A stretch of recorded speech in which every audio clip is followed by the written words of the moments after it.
like that, we are in August 2021.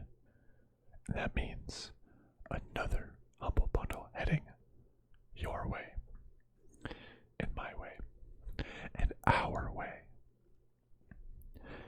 So if you are not familiar, Humble Choice, as they call it, Humble Bundle, Humble Choice, is a collection of 12 games that come out every single month, and you pay basically $12 a month. But every month you have the option to pause if you feel like you're not getting your money's worth. So every month when the new bundle comes out, I basically go through each of the 12 games one by one and rate it, thumbs up, thumbs down, meh, and use that to determine if I'm willing to spend the $12 this month or pause it for the next. This is something that I do anyways all the time. I decided, why not talk about it? So that's what I'm here for. But I have so many Steam games. Will you believe if I say I have 1,500 Steam games? So, there really has to be something in here, or a good enough collection to make me spend that money, because the question I have to ask myself is, would I really play it over all the other games in my backlog? I don't know. So definitely has to be something actually compelling. Actually good show, compelling. Typically how it's structured is that there's a couple headliners. Usually the first three are headliner games. And then you have some, middle tier games you might have heard of. And then there's usually quite a couple random indie games. I'd say games that I've never heard of before. It's usually a mix. And we're going to see how this month fares. So we're going to start with Bloodstained, Ritual of the Night.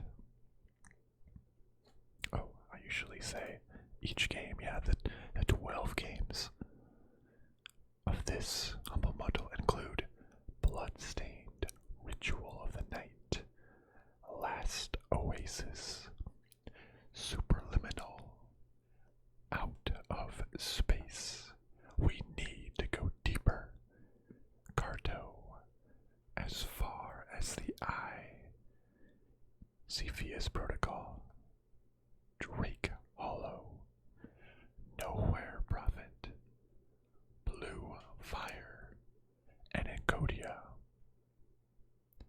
So let's start with Bloodstained, Ritual of the Night.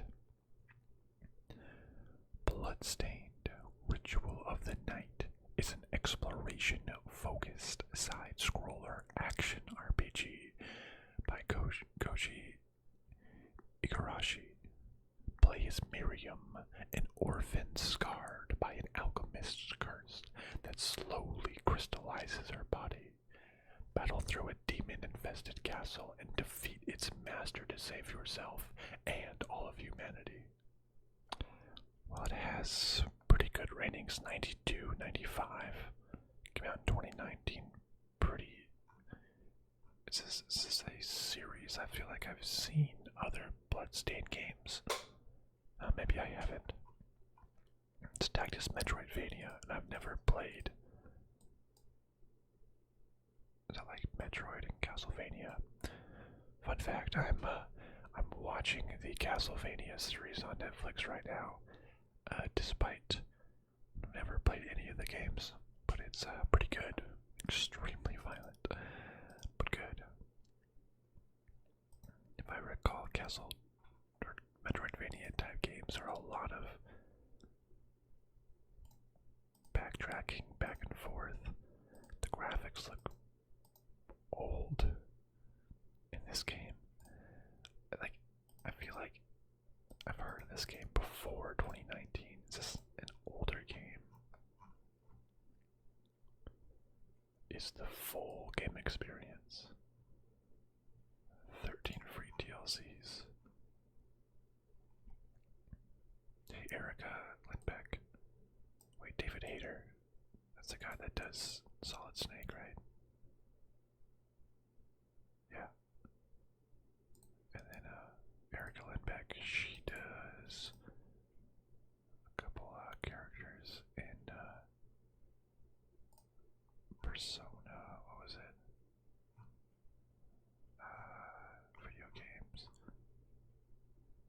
Futaba, that's right. Graphics, I mean, maybe it just looks like that. 2.5D graphics.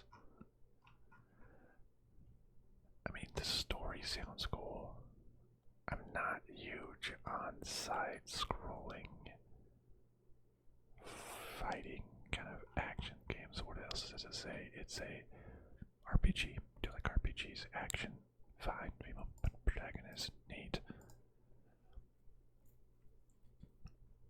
Equipment shards. Looks like Dark Souls. Just that menu, at least. Very interesting background, but man, it looks so dated. I like the story about a curse slowly crystallizing her. That's a cool narrative plot device. So I also like to see how long games take to beat. Not, not saying that the longer a game is, the better, and not saying that short games are bad. But I want to see if I'm getting my money's worth.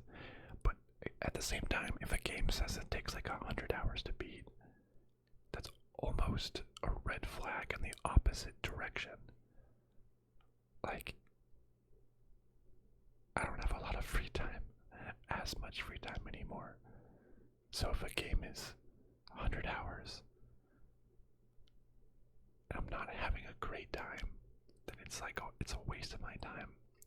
I'd honestly love like a 1 or 2 hour game that is just amazing, more than a 100-hour game. But this one slots in at 20 hours, which is I think that's a very good amount.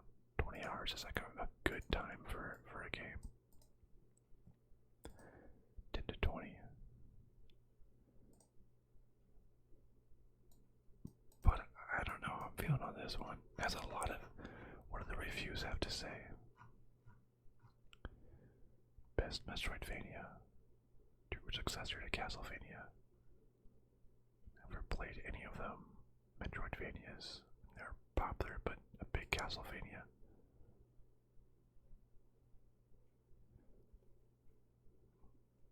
Certain charm to exploring an area, finding spots you can't get into, then waiting till you have an ability or item that lets you obtain more goodies and explore further. Yeah, see those, like you get stuck, but you need to come back to it later. I'm not a huge fan of backtracking in games.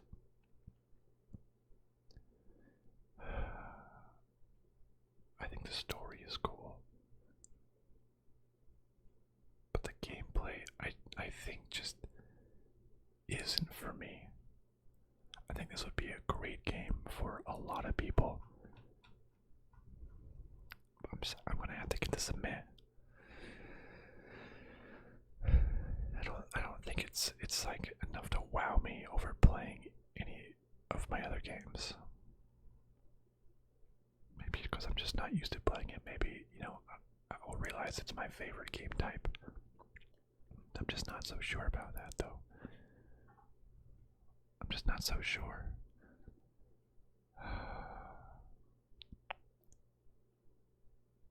Yeah. Sorry, I bet this is like right up a lot of people's alley. Just not mine. It's not great when the first headliner is just a man. Let's see about headliner number 2. Last Oasis. Keep moving. The world is dying. In this nomadic survival MMO, you can build walking mobile bases to travel new lands. Join up with the clan and fight for territory. resources deplete fast, so grab your sword and get ready to scavenge, pirate, and trade to stay alive. 66 to 75%. It's not great. I really am not a fan of online survival games. Sometimes I'm just like, I want to build my own base. Why do I gotta be killed by griefers? People just trying to kill me. What are y'all doing? Let me do my own thing. Doesn't have great reviews to begin with. It's an early access online survival game. It's like literally the early access death knell. Like, how many early access online survival games are there? Wow, 500,000 to 1 million owners. That's actually a lot. A decent but kind of small amount playing now. Pre-alpha development mash, a focus of nearly nothing. The premium store works. It's PvE, no PvE. The only thing you can do is fight other players. Other people have like advanced stuff already. Every time I try to advance, someone comes out of the sky and throws a firebomb and loses everything they've worked for. The game wipes everything every 11 weeks. What?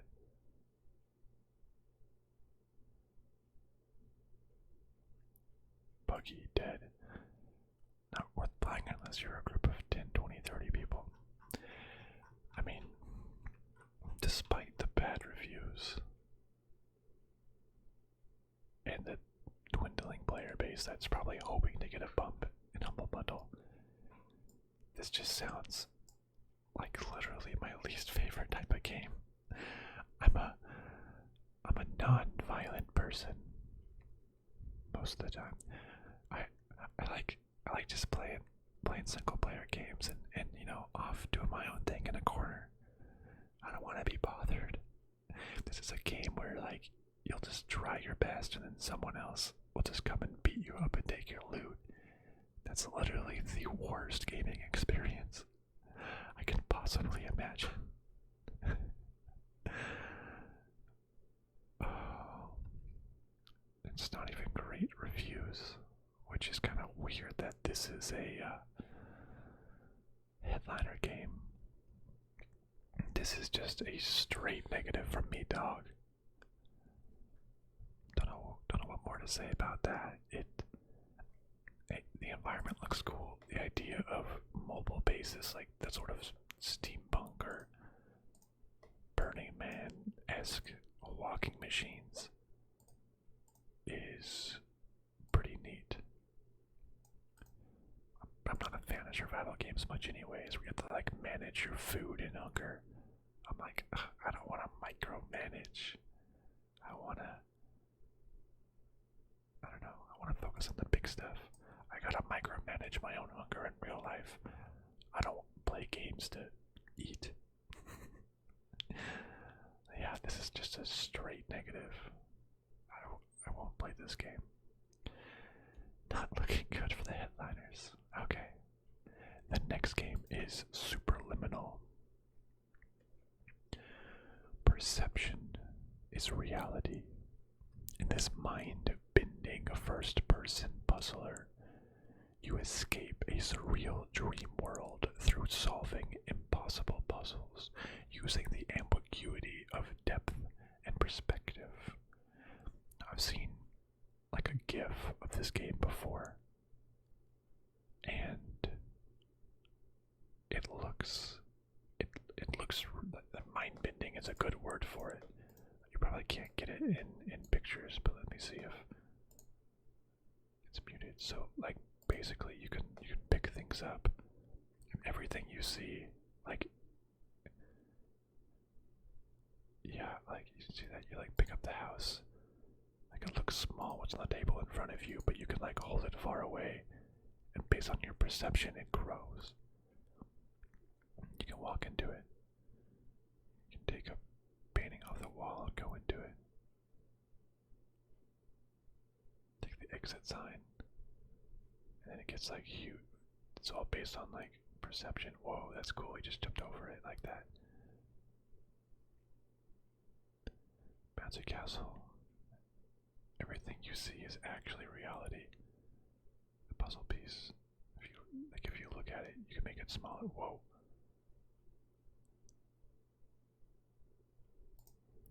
That game looks super cool to me. 96%, 94. Wow. That's really cool. Sounds like it might have. Oh yeah, I've seen like this GIF. You can connect things, bring it together, make a house big, and go into it. Drop huge pieces. Whoa. As you fall asleep with the TV on at 3 a.m., you remember catching a glimpse of the commercial for Dr. Pierce's Somnoscope Dream Therapy program. By the time you open your eyes, you're already dreaming, beginning the first stages of this experimental program. Explore a dream world where everything is exactly as it seems. Tread carefully as the world slowly unravels around you and subverts your expectations. What you see isn't precisely what you get.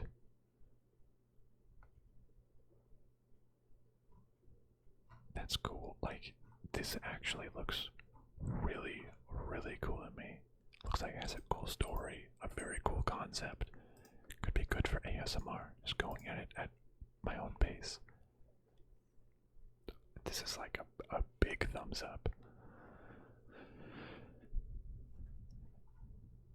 It's only $20. How long does this take to beat? Superliminal, 2 to 3 hours. That's a little on the low end. So like it may not be worth the $12 on its own if every other game is bad. But that seems like a lot of fun, actually. Alright, now we're getting out of the headliners and do the other games. Let's see what they are. Next is Out of Space. Strategy co-op online multiplayer game about living on a spaceship with your roommates. You'll need to generate resources, take care of a deadly alien infestation, upgrade your appliances, and build your sustainable space home. Living together is never easy, especially when you are in outer space. Out of space. That's funny. I like the name. Out of space. Outer space. I like it. I like it a lot. 76 to 80%. Pretty new game came out, last year. Ship size and by game. I usually am not huge on multiplayer games because maybe I don't have a lot of friends. Well, at least friends that I don't have a lot of friends that would buy like random multiplayer games for fun. And the games I do play with friends are the big ones like Warzone or Rocket League, especially Rainbow Six Siege. The mainstream stuff. They aren't as hip and knowledgeable about indie video games like me to get random multiplayer co-op games. So, I'm a little confused of what you're trying to do. Okay, so you like run around. Is it like Overcooked, but for a house? Each match starts in a procedurally generated spaceship house that will demand your best planning and teamwork skills to become clean and comfy. You and your friends will need to generate resources, recycle trash and alien goo, buy and build new technologies, and take care of one another if you ever want to call home to the mess you got into. So buy technology, power up your spaceship, harvest, take care of your gardens, clean rooms, and mops and water, take a nap, automate cleaning, adopt dogs. Adopt dogs, wow. Single player. It sounds like. Oh, I've played Chroma Squad. That was pretty fun. What do people say about this? It's a chore. It's kind of what I was thinking. You play as a space cadet. It's kind of a spaceship. Clunky controls. Hey everyone, I got a little sad after reading recent reviews in which people criticize this game, claiming that it has little content. The game was about cleaning the ship from aliens and powering it up.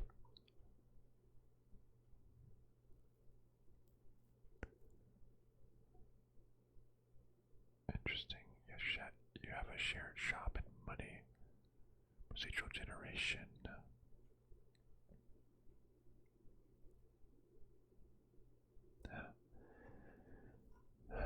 Tricky at the start, really punishing a lot more duels and challenges.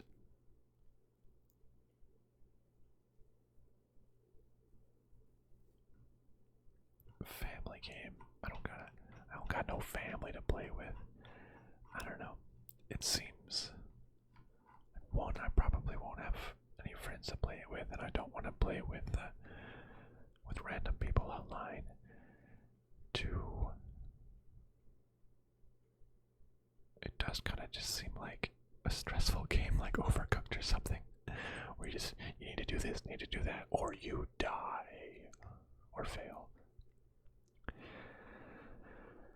I don't know. I don't want the stress. I want the ASMR, the calming relaxation.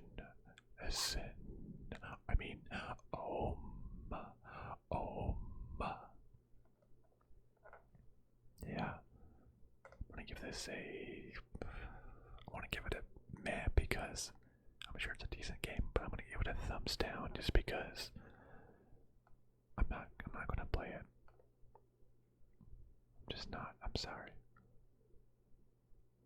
The next game is We Need to Go Deeper. Dive, discover, die. Crew a submarine with friends, and we need to go deeper. A 2 to 4 player cooperative submarine roguelite set in a Verne-inspired undersea universe. What did I just say about co-op games? Jules Verne, 20,000 Leagues Under the Sea. Inspired universe. I love the steampunk. It's not even steampunk, right? It's like, how would you classify that? Like, maybe a little steampunk. Yeah, actually, that might be what steampunk is. Everyone has like the glasses and top hats and sideburns and suits. It's like old-timey, with some steampunk. 86 to 89% reviews. It's like it might be kind of fun. Potentially can make your character. Oh, I love that, like those shirts. And it's like the dude that's like,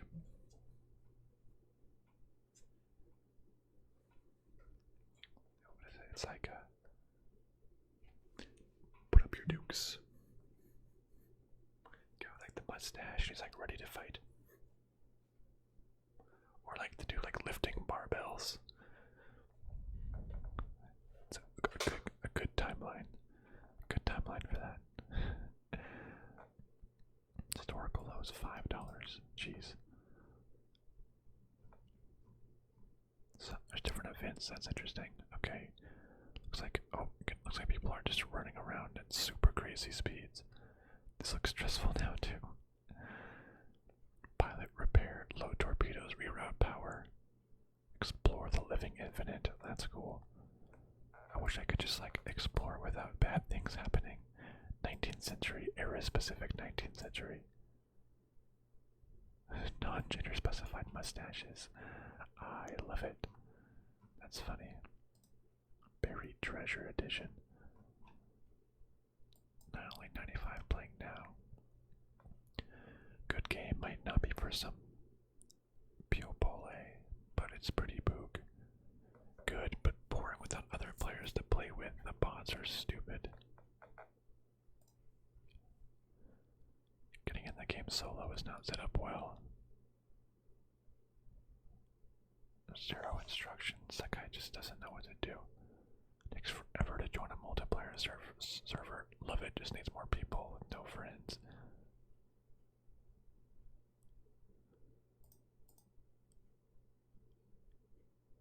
You have sword lords commanding you to do things even though it's your ship.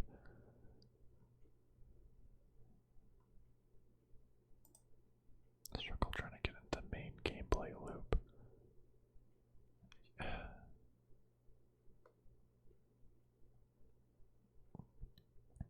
I think it's like without like a group of 4 people that Taco Bell Indie Game Garage winner. I know there's a Taco Bell Indie Game Garage.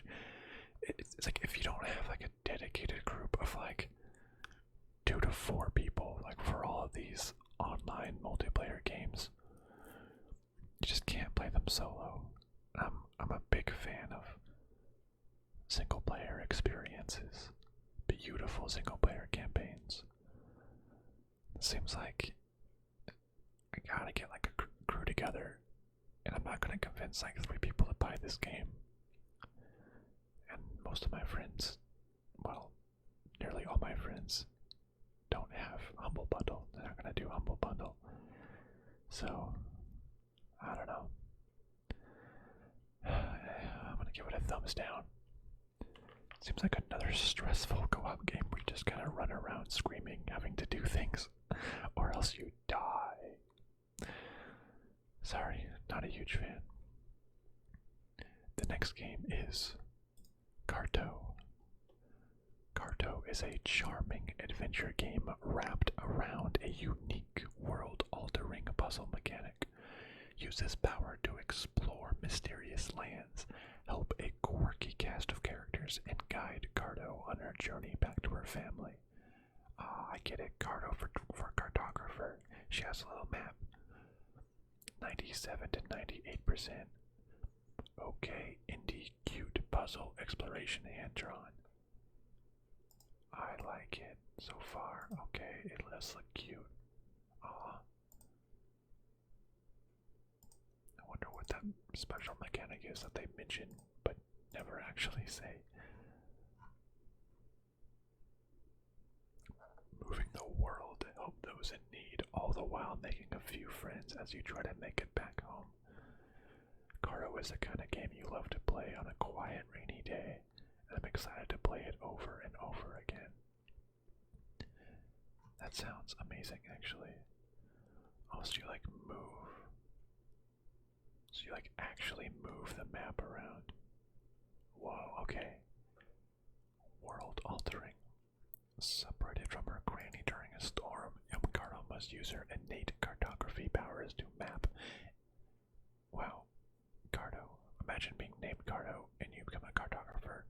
It was destiny.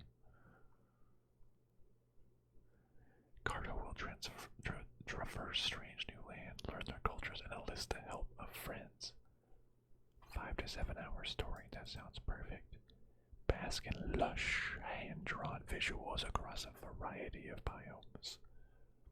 Oh, beautiful soundtrack with 30 original tracks.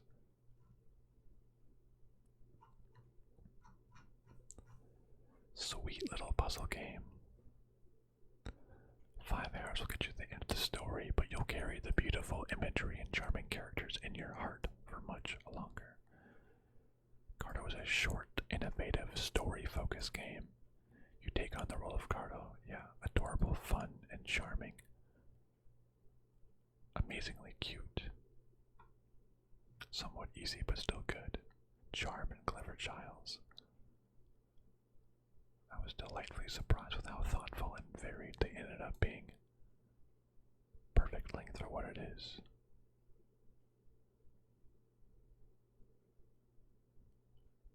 Short. Character shallow and uninteresting. The speed of the game to be very slow. Looking for a low-key experience, this would be a good game. I mean, maybe I am on Asgard. I do like low-key experiences. Honestly, this game looks great. thumbs up for sure. Cute little indie puzzle game. Beautiful. Awesome music. Sounds really good for ASMR. Colorful cast. Things I love most in a video game is story and characters. Like I love that more than gameplay.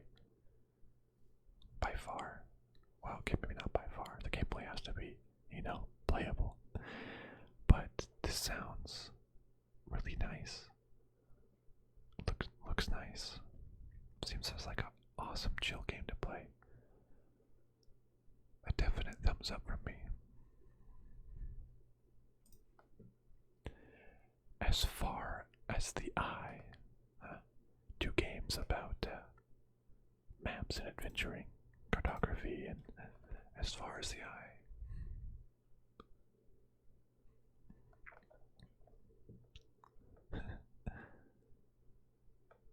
It looks like there's some live stream going on. Build a mobile village and travel with your tribe towards the center of the world called the Eye. This roguelike turn-based resource management game is made of procedural situations, natural events, skill trees, and hard choices. Ready to move. 70 to 78%. A little bit lower than I was expecting. Just came out about 11 months ago. Interesting, so there's tribes, and that's like a hexed base. You stayed with this group and you could... okay. Interesting.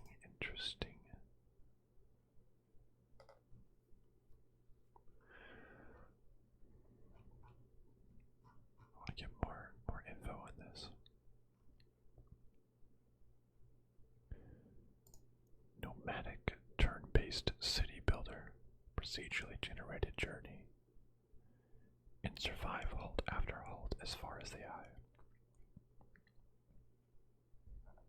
You play as the wind, guiding the pupils, a tribe that must reach the center of the world.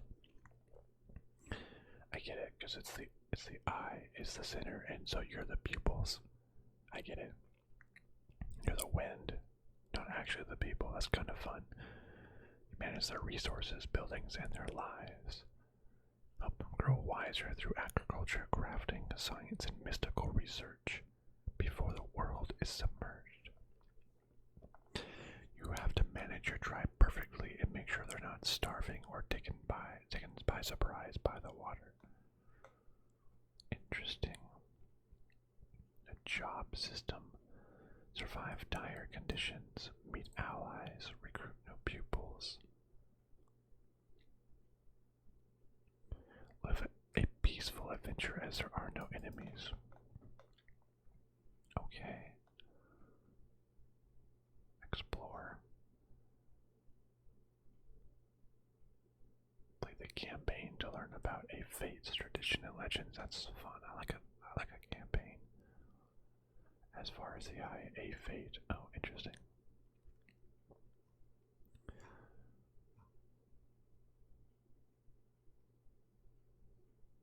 Best target audience of the game is someone who is patient, like cutesy art, and can attach to characters he himself can rename and shape throughout a journey.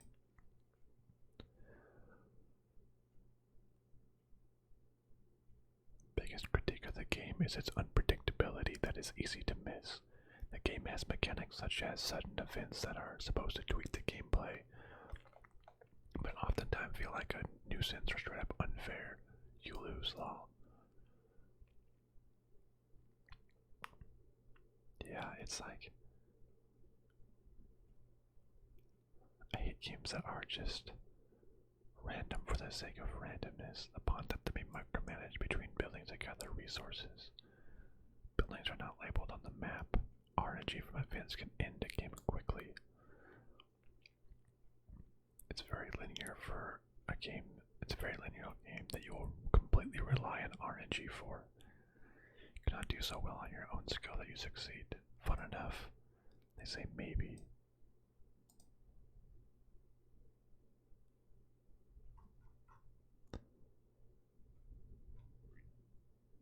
fun but annoying.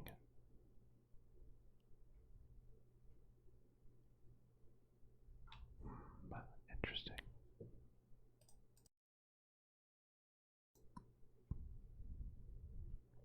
The writing is incomprehensible. You know, I was I was starting to like it, but they're saying that they make up a lot of negative but fair points, and even the thumbs up are like have some like but annoying. I don't like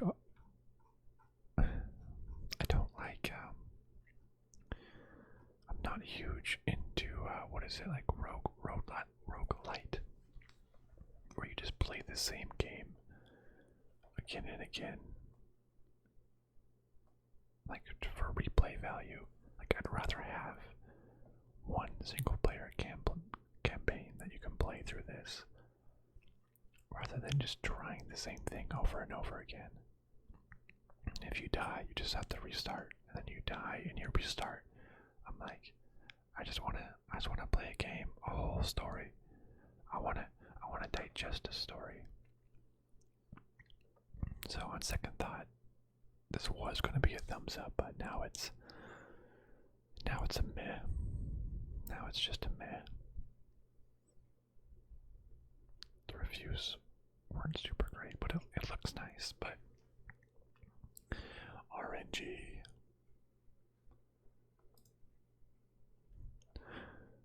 The next game is Cepheus Protocol.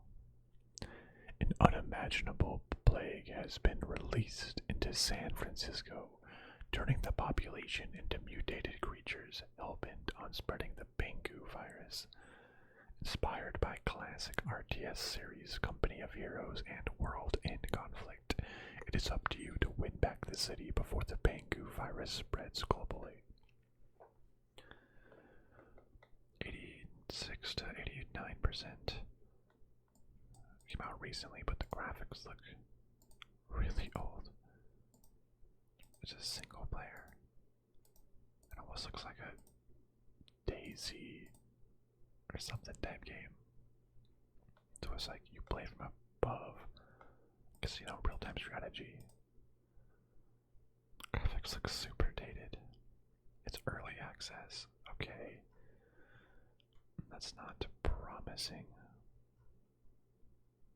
Best Horror Award at DreamHack Anaheim. Okay. Maybe I'm missing something here.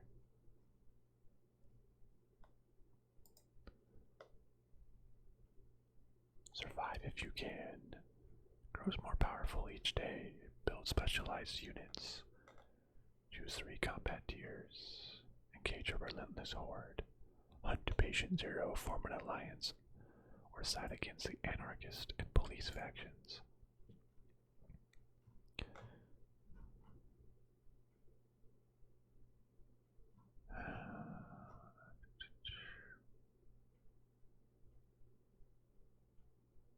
I'm not sure what to say, but I love it.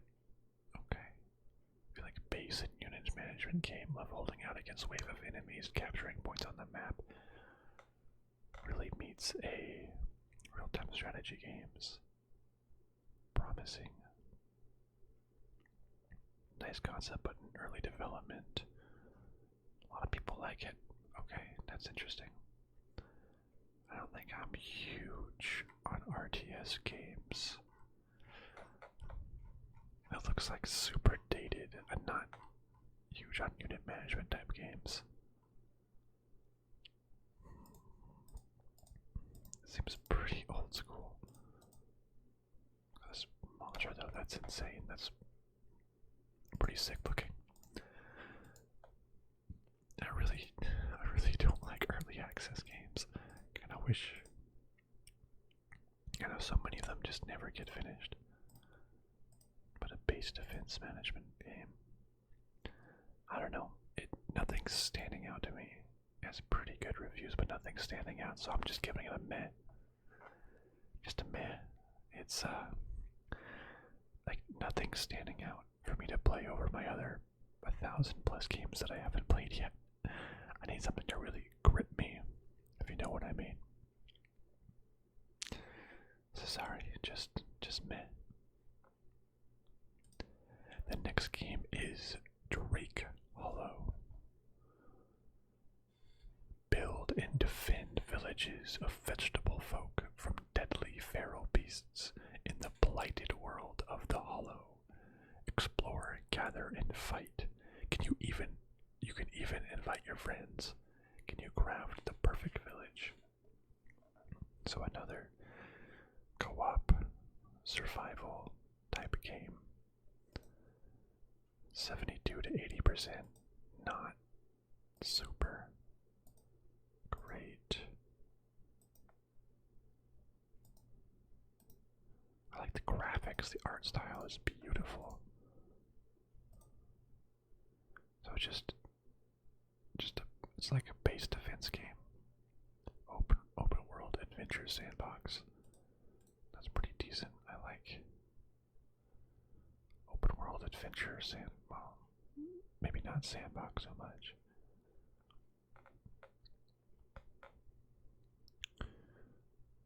1 to 4 players, go it alone or recruit your friends. Rescue drakes, build their home, raise them. Reap the rewards of a thriving village. Keep the drakes happy. They'll give you buffs. Oh, the drakes are so cute. Explore an endless procedurally generated world. I have a problem with procedurally generated stuff. Like, I would rather a developer just make one, hand-made, hand-drawn world, or handcrafted is the word, I guess. Handcrafted world. That's a lot of thought and detail put into it. Then a procedurally generated one that kind of ends up feeling lifeless and samey as all the others. Do you know what I mean? Just for the sake of replayability. But maybe it's because I'm just not someone that replays games very often. Because, like I said, I don't have a lot of time. So I'm like, I just want to new experience. Go through a new story. But that being said, this looks pretty cool. Expand and level up your camp to support your growing community. Add defenses to protect the village when away. Build increasingly productive improvements to provide food, water, and entertainment for your Drake buddies. That looks pretty cool, having all the Drake friends. Just doing things, hanging out, and you're trying to protect them. That seems kind of fun. The art is beautiful.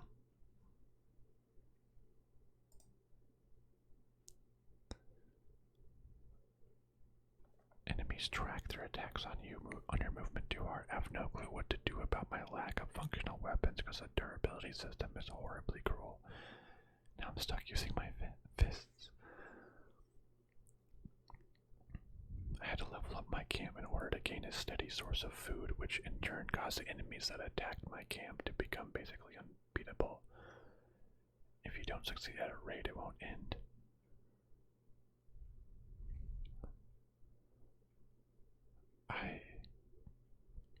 I hate durability systems.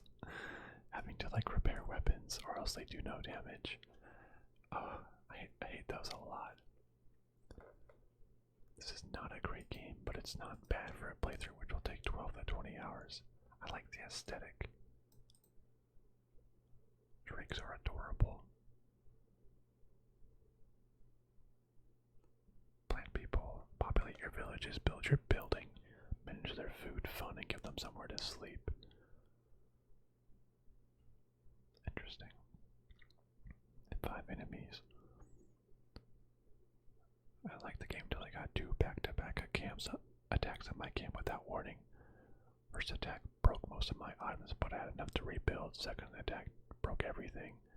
Supplies already low from the deck. I could not rebuild. All the drakes got hungry, thirsty, and bored, which made the game unplayable.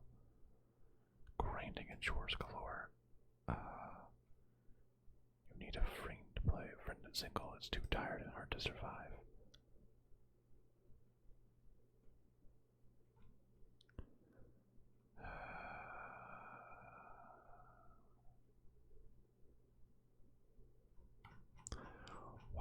these games look good, but then the comments make it seem less fun. Seems like kind of RNG also, like you can just get attacked and it's like bye-bye. There goes your progress, and you just, it's like a downward spiral that you can't recover from. A meh just for the aesthetic and how it looks. Next game is Nowhere Prophet. Prepare your decks and go on a pilgrimage through the wasteland. Nowhere Prophet is a unique single-player card game. Travel across randomly generated maps and lead your followers in deep tactical combat. Discover new cards and build your deck as you explore this strange, broken world. 80%. I can get down with card games. I mentioned like not liking replayable games, but I liked Slay the Spire. It's a very fun game. I've played quite a bit in.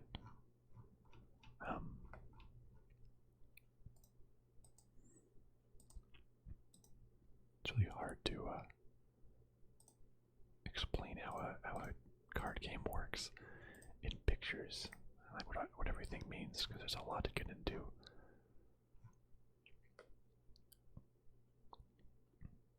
Build a loyal band of followers and survive the journey. So it's like you can put people, you can attack others, or you can attack the boss. Card-based tactical combat system, procedurally generated maps. Find, loot, and recruit followers. 300 cards.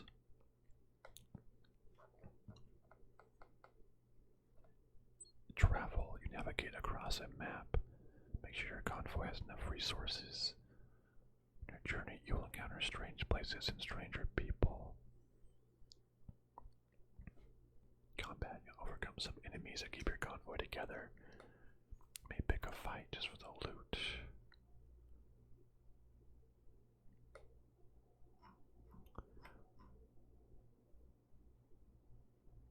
I find myself not liking this game for the same reason I don't like tower defense games. Yes, it's a roguelike deck builder, but the cards have permadeath.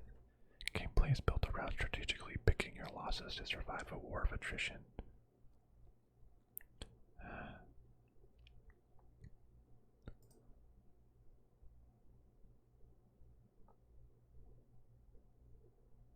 It's playable. So, best game I played in 2021. The ability to allow conditional heroes art style theme is fantastic. Each run might only last 4 hours. I feel like if I'm doing a game that has like runs and you just do more and more runs and you have to start over, 4 hours is like a long time. I can't just do like one sitting that's 4 hours. I would love a run to be like 30 minutes or an hour. Kind of like Slay the Spire. Highly recommend it if you enjoy roguelike card games. Buy this now. So many cards. This one said, I couldn't figure out why I didn't like it. The way the game is designed is not suited for the genre it's categorized as.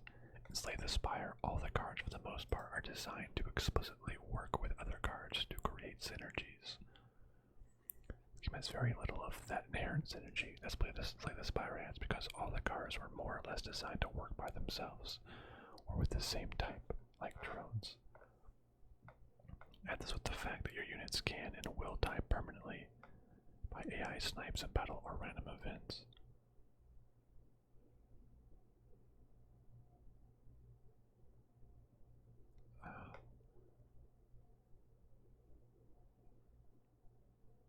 Yeah, that's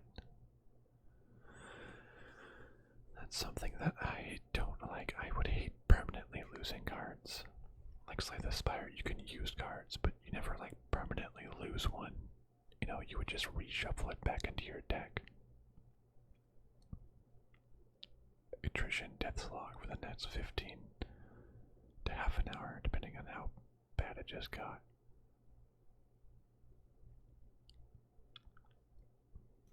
Playing on easy mode. World building. has a lot of good things here. Has a lot of good things.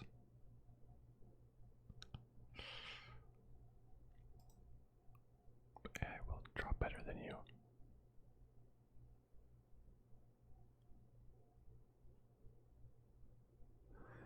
I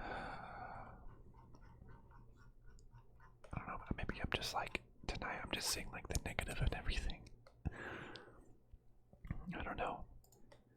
Like it seems pretty good. But will I play this over other games that I own? Probably not. Unfortunately, that's just the hard truth. I probably won't play it over all the other games I own. Gotta give it a meh. Oh, this is a hard one. The next game is Blue Fire. Embark on an extraordinary adventure through the perished world of Penumbra to explore unique temples filled with increasingly difficult 3D platforming challenges, diverse enemies, quests, collectibles, and more. Slash daunting adversaries, leap through deadly traps, and master the art of movement. 93%, 80%. Okay, little indie guy. Kinda just jumping around 3D platforming. I don't know, looks decent, I guess. Looks kinda like a lot of, also like the Spyro, or like just a bunch of different 3D, whoa, this movement looks difficult.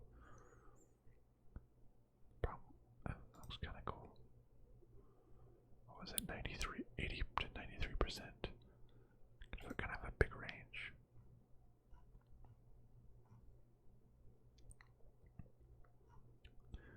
So just jumping around.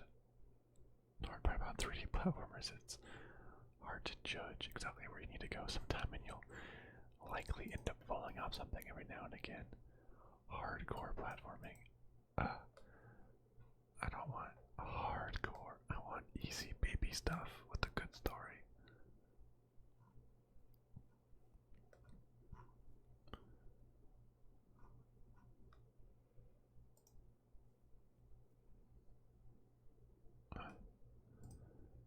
Lots of love, lots of ingredient mashup of Zelda, Dark Souls elements. Visual style is cohesive. Character feels floaty and way too responsive. It's not the opposite. Character goes flying off. Some of the platforming is very unforgiving. Jump from the very edge and time your dash perfectly. Combat feels fine. Just don't feel rewarding. Why is there so many negatives? Nice little game. I don't play a lot of platforming games. No map. There's a lot of backtracking. You have to commit the whole map layout to memory. Yeah, there's no really, I feel like I need a map. I'm not a hardcore person. Very good action platformer, excellent game. Zelda Wind Walker. I've never played a single Legend of Zelda game.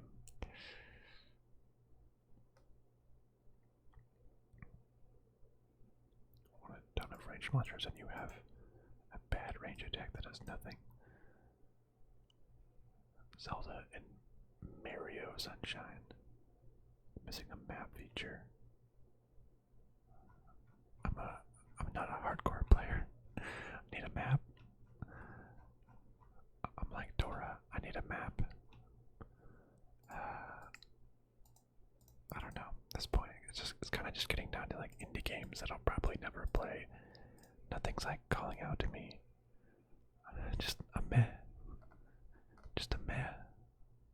I don't know. Next game is ENCODYA. Neo Berlin 2062. Tina, a 9-year-old orphan, lives with Sam 53, her big, clumsy robot guardian, in a rooftop makeshift shelter in Neo Berlin, a dark megalopolis controlled by corporations. 75 to 80%. Came out earlier this year. Lower than I expected. It Sci-fi. I like the style. I like adventure games. Cyberpunk, sci-fi. I can get behind some point-and-click games. Absolutely.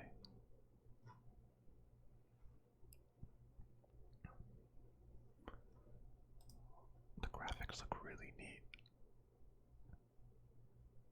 2.5D with 2 characters, 34 non-player characters, 100 locations left to explore, randomly generated puzzles.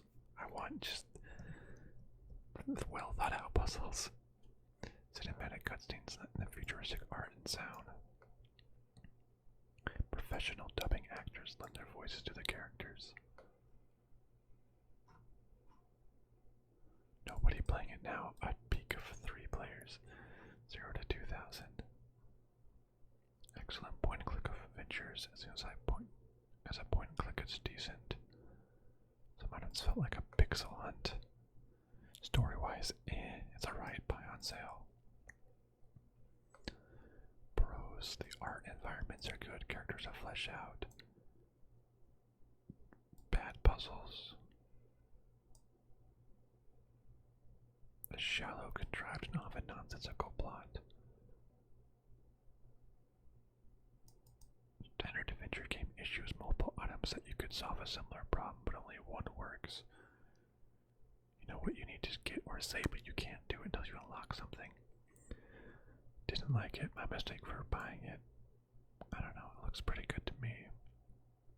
Playing without a hint is extremely difficult.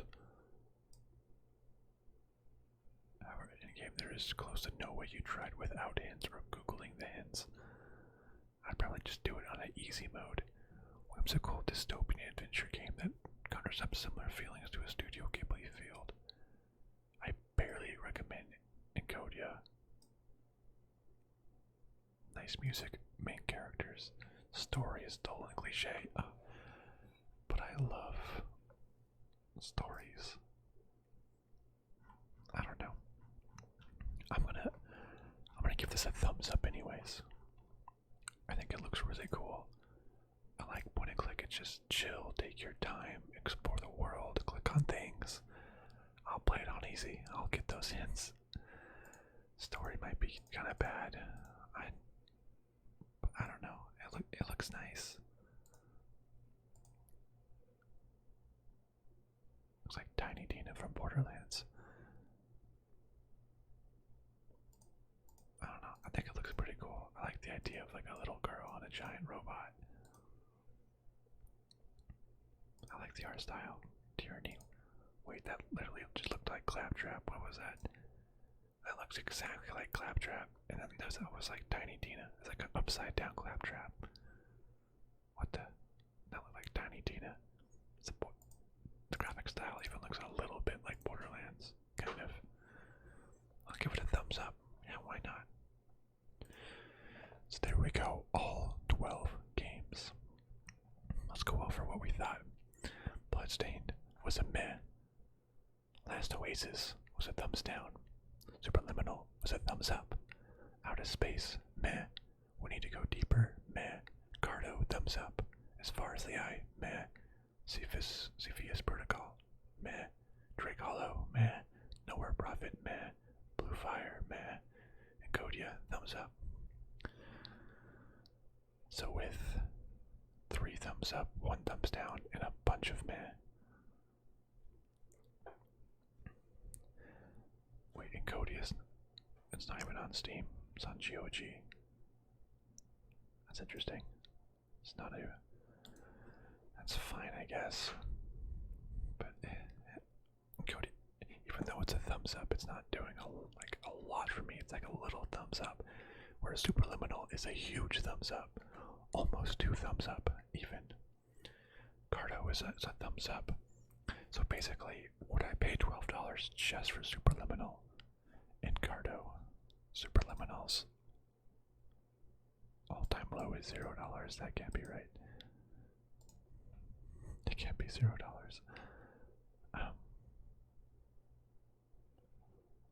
Like $10.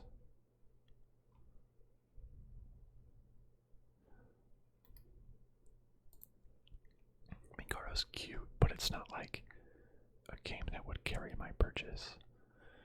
The headliners are just meh and no and thumbs up. And a lot of games that, I mean, honestly, I'll probably, if I'm being very honest with myself, I probably won't play ENCODYA. I probably won't play Carto. I just have so many games that some of those meh should be negative. Like Blue Fire should be negative. Cepheus Protocol should be negative. We Need to Go Deeper should be negative. The only game I can really see myself playing in here is Superliminal, and I really, really want to play that. But unfortunately, it's just not enough to make me buy this whole bundle. I'm going to pause and skip for the month. But I really want Superliminal, but it's not worth it.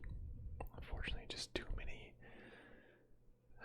It seems like every bundle has a lot of sort of just middling indie games, and they're almost always survival co-op, or like co-op games, or like multiplayer games where like you need a group of friends who all have this random game,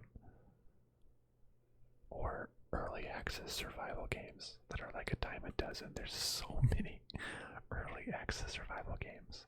I don't want to play survival games against other people. I just want to build stuff myself.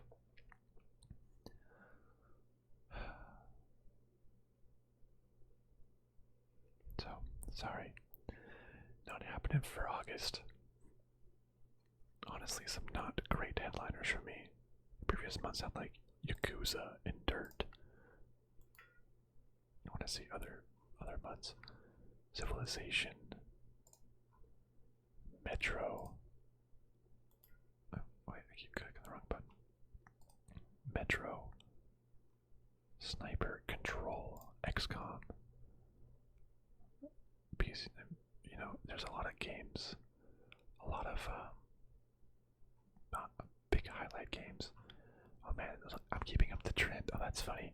I'm keeping up the trend of giving every other month Yakuza. Yes, no, yes, no, yes, no, yes, no, yes, no, yes. Wow, literally a full year. It's literally been every other month. Yes, no, yes, no, yes, no, yes, no, yes, no, yes, and no.